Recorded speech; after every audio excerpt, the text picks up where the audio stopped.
दोस्तों, मैं अनिल और आप देख रहे हैं Anil class official YouTube channel. आज की इस वीडियो में हम देखेंगे झारखंड की मिट्टियाँ, उसके बाद देखेंगे हम झारखंड की कृषि व्यवस्था को, साथ ही साथ हम देखेंगे झारखंड में पाए जाने वाले वनों के प्रकार। तो चलिए वीडियो को शुरू करते हैं। झारखंड में अगर निर्माण की दृष्टि से देखा जाए तो यहाँ अवशिष्ट प्रकार की मिट्टियाँ पाई जाती है। किस प्रकार की मिट्टी? तो अवशिष्ट प्रकार की मिट्टियाँ पाई जाती है। कुल 6 प्रकार की मिट्टियाँ झारखंड पाई जाती है। लाल मिट्टी, काली मिट्टी, लेटेराइट मिट्टी, बलुई मिट्टी, जलोढ़ मिट्टी, अब्रक मिट्टी। इसको हम लोग मैप के थ्रू भी देख लेते हैं। देखिए, जो हमारा अब्रक मूलक मिट्टी है वो कोडरमा, हजारीबाग के एरिया में पाया जाता है। अगला है लेटेराइट मिट्टी। ये पाट क्षेत्र है। यहाँ लेटेराइट पाया जा रहा है। इधर हमारा दुमका और पाकुड़ क्षेत्र में राजमहल ट्रेप दुमका पाकुड़ में पाया जा रहा है। इधर हमारा लेटेराइट मृदा पाया जा रहा है पूर्वी सिंहभूम में। लाल मिट्टी सर्वाधिक पाया जाता है, चारों ओर लाल मिट्टी पाया जाता है। देखिए, इधर पलामू, इधर हमारा गुमला सिमडेगा, इधर हमारा देवघर तक लाल मिट्टी है। बलुई मिट्टी की बात करें तो दामोदर नदी के किनारे पाया जाता है। काली मिट्टी की बात करें तो काली मिट्टी हमारा दुमका के कुछ एरिया देवघर में पाया जा रहा है। उसके बाद जलोढ़ मृदा की बात करें तो पाकुड़ तथा साहेबगंज एरिया में पाया जा रहा है जलोढ़ मिट्टी। तो इसको हम लोग अब विस्तार से देख लेते हैं। लाल मिट्टी में सर्वाधिक विस्तार कहाँ पर पाया जा रहा है? लाल मिट्टी का सर्वाधिक विस्तार तो ये पाया जाता है पूरे झारखंड में सर्वाधिक पाया जाता है लाल मृदा। इसमें लोहे के अंश अधिकता होती है। कमी की बात की जाए तो इसमें मैग्नीशियम, फॉस्फेट, नाइट्रस तथा ह्यूमस की कमी होती है। निर्माण किस चीज़ का से होता है? इसका निर्माण तो आर्कियन क्रम के चट्टानों के टूटने से या अपर्दन होने से इसका निर्माण होता है, आर्कियन चट्टान। इसका रंग की बात करें तो इसमें दो तरह के पाया जाता है। एक है अब्रक मूलक, जो लाल मिट्टी है वो हजारीबाग तथा कोडरमा एरिया में पाया जा रहा है। दूसरा है लाल काली मिश्रित मिट्टी, जो कि सिंहभूम एवं धनबाद के क्षेत्र में पाया जा रहा है। अब देख लेते हैं काली या रेगुर मिट्टी। इसका विकास राजमहल ट्रेप के क्षेत्र में है। देखिए, राजमहल ट्रेप का क्षेत्र कौन सा है? तो राजमहल ट्रेप का क्षेत्र इधर है। इधर हमारा काली मिट्टी पाया जा रहा है।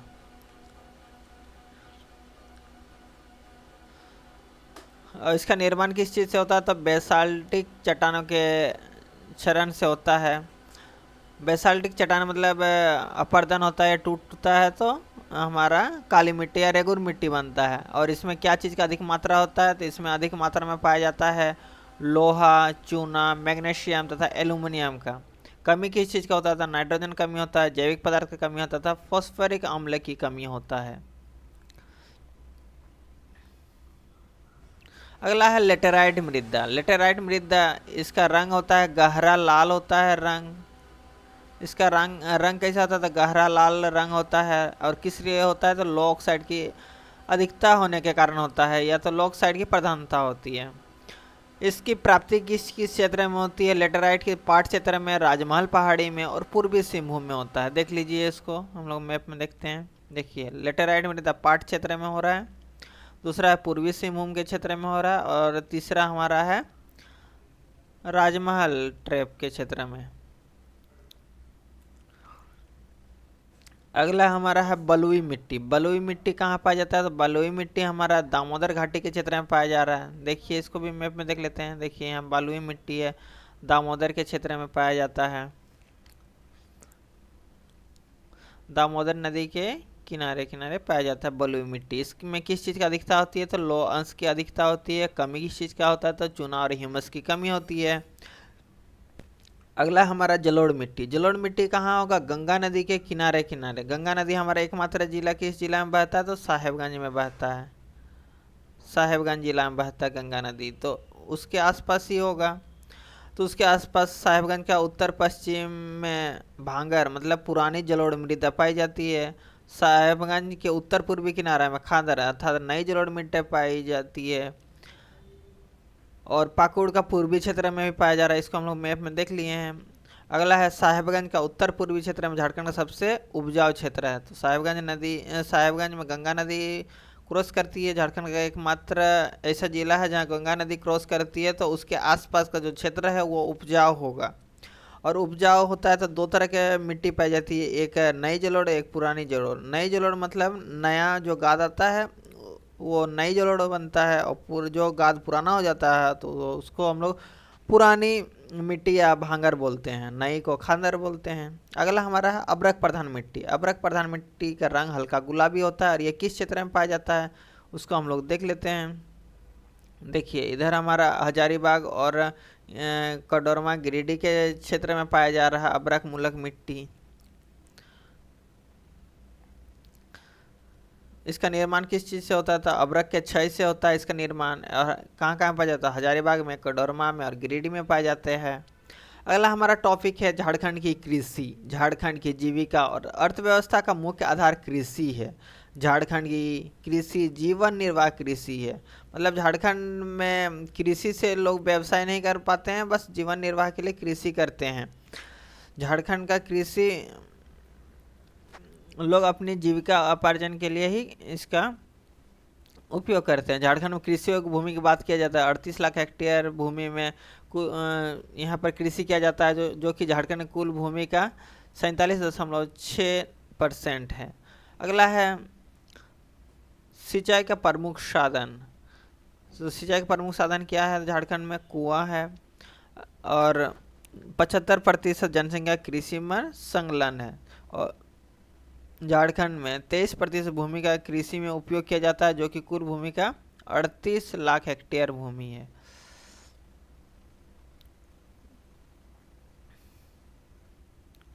कृषि योग्य भूमि बात करें तो 47.6 है, लेकिन जो भूमि में कृषि का अभी उपयोग में लाया जा रहा है वो है हमारा 23%। 47 कृषि योग्य लेकिन 23% उपयोग में लाया जा रहा है। अगर कुल श्रम शक्ति लगभग झारखंड में कुल श्रम जो कि मतलब श्रमिक शामिल होते हैं कृषि के लिए वो कितना है? तो वो है 66.67%। राज्य में जोतों का औसत आकार प्रति व्यक्ति, मतलब खेत की जुताई होती है कितना प्रति व्यक्ति? तो 1.17 हेक्टेयर। और झारखंड में प्रधान फसल क्या है? तो धान है। कुल बोए गए क्षेत्र का 60% भाग पर धान की खेती की जाती है, अर्थात सर्वाधिक धान की खेती की जाती है। झारखंड में धान का उत्पादन क्षमता 1930 किलोग्राम प्रति हेक्टेयर है। अब हम देख लेते हैं झारखंड में मौसम के आधार पर कितने प्रकार की कृषि की जाती है। तो झारखंड में मौसम के आधार पर 3 प्रकार की कृषि की जाती है। पहला है खरीफ फसल, दूसरा है रबी फसल, तीसरा जायद फसल। खरीफ फसल में क्या क्या आता है? प्रश्न आता है कि खरीफ फसल कौन सा है, ऑप्शन दे देगा। तो याद रखिएगा धान, गन्ना, मक्का, ज्वार, बाजरा, मूंग, मूंगफली। प्रश्न ये भी आता है कि कब बोया जाता है और कब कटाई की जाती है। तो हमारा जो खरीफ फसल है वो मानसून के आगमन में जून जुलाई में बोया जाता है, और कटाई कब होती है? तो मानसून की समाप्ति में सितंबर अक्टूबर में इसकी कटाई की जाती है।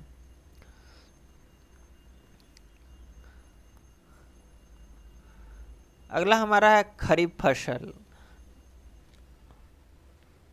नहीं, खरीफ फसल में ये है कि खरीफ फसल में धान की खेती प्रमुख है। झारखंड में जितने भी खरीफ फसल है उनमें धान सबसे प्रमुख है। धान सर्वाधिक उत्पादन करने वाला राज्य का जिला पश्चिमी सिंहभूम है। किसी किसी में दिया रहता है दक्षिणी छोटानागपुर, और किसी में पश्चिमी, तो जिला के हिसाब से पश्चिमी सिंहभूम और प्रमंडल के हिसाब से पूछा जाएगा तो दक्षिणी छोटानागपुर। और इसमें भी एक पूर्वी सिंहभूम जिला है, उसका एक प्रखंड है बहरागोड़ा।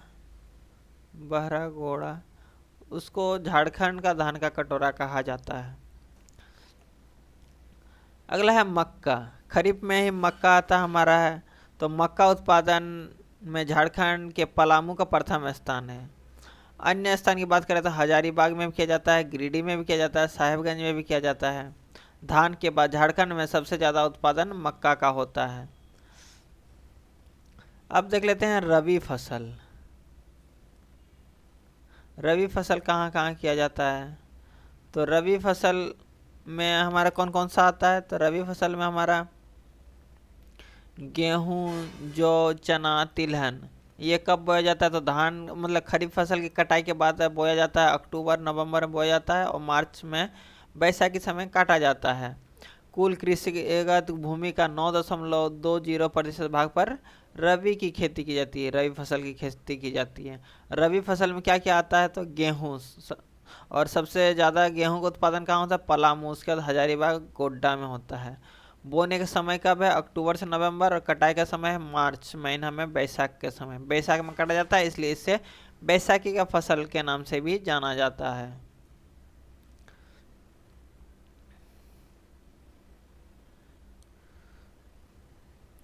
अगला है जौ। जौ जो कि पलामू, साहेबगंज, गोड्डा, सिंहभूम, गुमला इन क्षेत्रों में पाया जाता है। लोहरदगा, गिरिडीह जौ उत्पादक के जिले हैं। सर्वाधिक कहाँ होता है जौ? तो लोहरदगा और गिरिडीह में होता है। यह सभी रबी फसल का उदाहरण है। अगला है सर्वाधिक उत्पादक कहाँ होता है? चना, तो पलामू में होता है। चना का और उत्पादन कहाँ होता है? गोड्डा होता है, साहेबगंज में, रांची में, हजारीबाग में भी होता है। अगला है जायद या गरम फसल। ये हमारा तीसरा है जायद। पहला था खरीफ, दूसरा था रबी, अब जायद। जायद या गरम फसल छोटे मौसम की फसल होती है जो जिसकी बुआई मार्च अप्रैल में होती है, अर्थात रबी फसल की कटाई के बाद होती है। उसके बाद इसका कटाई जून जुलाई में हो जाती है।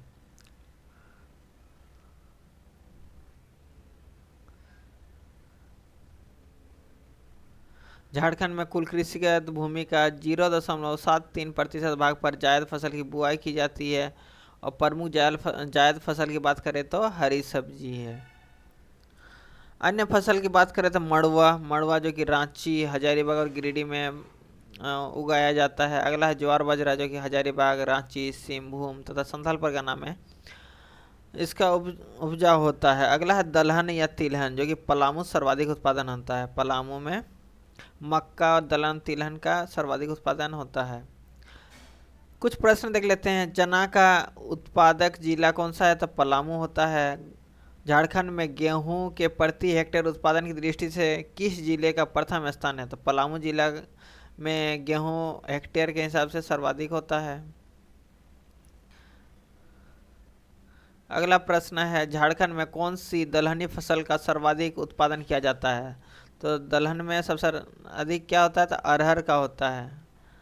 झारखंड में सबसे अधिक पशुधन किस जिले में पाया जाता है? तो रांची में। उत्पादन की दृष्टि से किस फसल का स्थान झारखंड में तीसरा है? तो गेहूं। अगला है राज्य में जौ का सर्वाधिक उत्पादन किस जिले में होता है? तो इसका पलामू में होता है। किस फसल के अंतर्गत हरी सब्जियों का स्थान है? किस फसल के अंतर्गत? तो जायद फसल के अंतर्गत हमारा इसका स्थान है। अगला प्रश्न है राज्य में अरहर का सर्वाधिक उत्पादन किन जिलों में होता है? तो इसका होता है पलामू एवं गढ़वा में। सर्वाधिक पूछेगा तो पलामू ऑप्शन में रह सकता है, या तो गढ़वा रहेगा तो गढ़वा, या तो पलामू। दोनों नहीं रह सकता है, एक रहेगा। अगला प्रश्न है उत्पादन की दृष्टि से झारखंड की दूसरी फसल कौन सी है? झारखंड में सबसे अधिक धान होता है और सेकंड में मक्का होता है। निम्न में से कौन सी फसल सबसे कम समय में तैयार होता है? तो मड़ुआ। ये जायद फसल में आता है मड़ुआ। अब हम देख लेते हैं झारखंड के वन। झारखंड प्राकृतिक वनस्पति से संपन्न राज्य है। झारखंड में कुल क्षेत्रफल का 23,553 वर्ग किलोमीटर पर वनों का विस्तार है, जो कि झारखंड में 29.55% है। अगला है अति सघन वन। अति सघन वन 2,598 वर्ग किलोमीटर में है। मध्यम सघन वन जो कि 9,686 वर्ग किलोमीटर है, और खुला वन जो कि 11,200 69 वर्ग किलोमीटर है। झारखंड में प्रति व्यक्ति वन 0.08 प्रति हेक्टेयर है। झारखंड में ये प्रश्न आता है कि प्रति व्यक्ति कितना हेक्टेयर वन है। झारखंड में सबसे प्रमुख वृक्ष क्या है? साल है, और ये हमारा राजकीय वृक्ष भी है। प्रमुख वृक्ष भी है और राजकीय वृक्ष भी है। अगला प्रश्न है, सर्वाधिक वन प्रतिशत वाला जिला पूछेगा तो लातेहार जिला में सर्वाधिक वन प्रतिशत वाला जिला।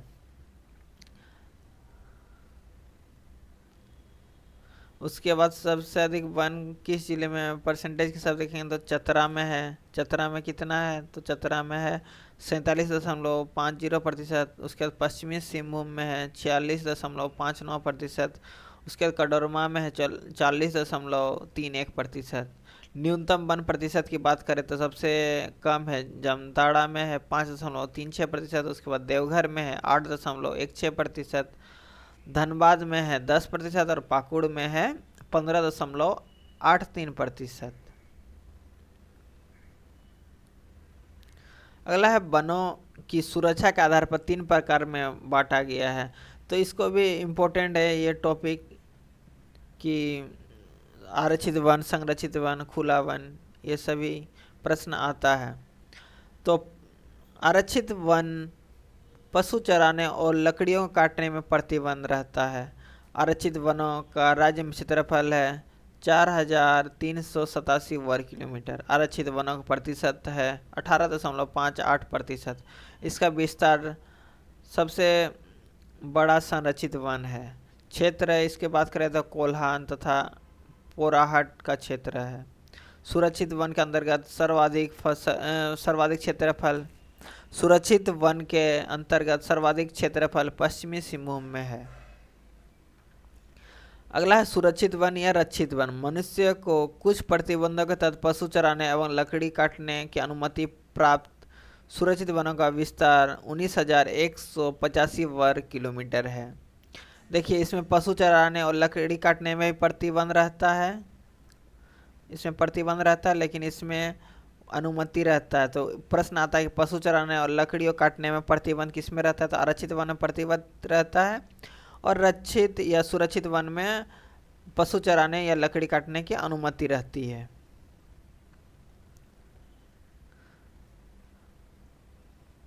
और सुरक्षित वन या रक्षित वन की बात करें तो उसका प्रतिशत है 81.28%। इसका विस्तार है हजारीबाग, गढ़वा, पलामू, रांची। अगला अवर्गीकृत वन या खुला वन। जो रक्षित और संरक्षित की श्रेणी में नहीं है वैसे वनों को अवर्गीकृत वन कहते हैं। सरकार कुछ शुल्क लेती है और उसके बदले में उपयोग करने देती है। क्षेत्रफल इसके बात करें तो 33 वर्ग किलोमीटर है, और प्रतिशत की बात करें तो 0.14% है। विस्तार कहाँ का है? तो साहेबगंज, पश्चिमी सिंहभूम, दुमका तथा हजारीबाग में है। अब देख लेते हैं झारखंड में कितने प्रकार के वन पाए जाते हैं। तो झारखंड में 2 प्रकार के वनों का वर्गीकृत के हिसाब से पाया जाता है। पहला है उष्णकटिबंधीय आर्द्र वर्षा वन।